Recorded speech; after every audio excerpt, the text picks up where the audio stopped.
Kita beralih ke sorotan lain, saudara. Suami tersangka kekerasan dalam rumah tangga terhadap istrinya yang tengah hamil 4 bulan ditangkap polisi.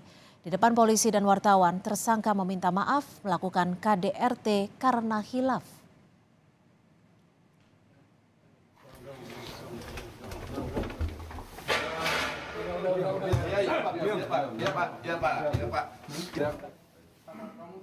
Setelah hampir sepekan melarikan diri, suami tersangka KDRT ditangkap di tempat persembunyiannya di sebuah apartemen di Kota Bandung Selasa dini hari.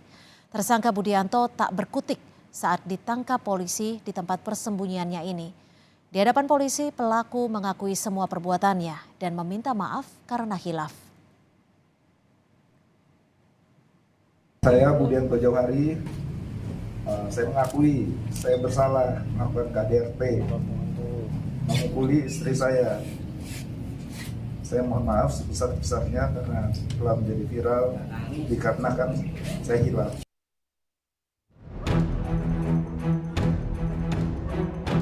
Tapi untuk masalah penahanan, kita memang menunggu.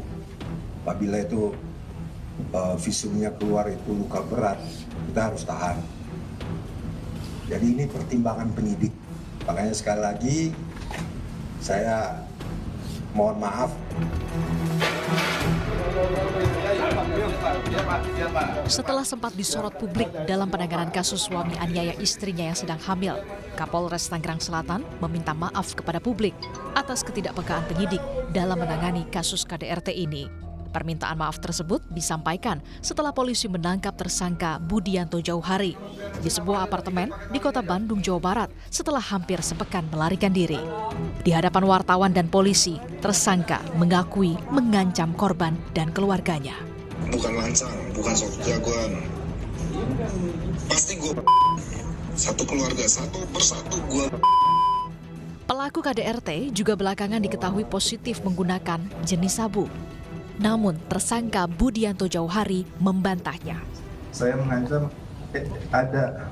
ada alasan sendiri Pak yang pribadi tidak bisa disampaikan. Narkobanya aktif Pak? Dulu aktif, tapi sekarang tidak Pak. Lalu bagaimana kondisi korban TM? Secara fisik, kondisi korban dikabarkan membaik, namun masih mengalami trauma mendalam. Untuk memulihkan trauma, korban TM dibawa ke Rumah Sakit Polri Kramat Jati, Jakarta. Baik, ini kita lebih fokus ke traumatiknya. Jadi kita lakukan menurunkan psikiater melihat traumanya sampai sejauh mana. Untuk kondisinya sudah mulai pulih. Intinya kami memberikan pelayanan kesehatannya agar traumanya hilang. Kasus KDRT yang dilakukan suami kepada istrinya yang tengah hamil di kawasan Serpong, Tangerang Selatan mendapat perhatian publik, Kompolnas, dan anggota DPR. Selain luka berat yang dialami korban, publik juga menyoroti proses penanganan hukum terhadap tersangka yang sempat tidak ditahan polisi. Kini, tersangka Budianto Jauhari harus mempertanggungjawabkan perbuatannya di balik jeruji dan menghadapi ancaman hukuman 5 tahun penjara. Tim Liputan, Kompas TV.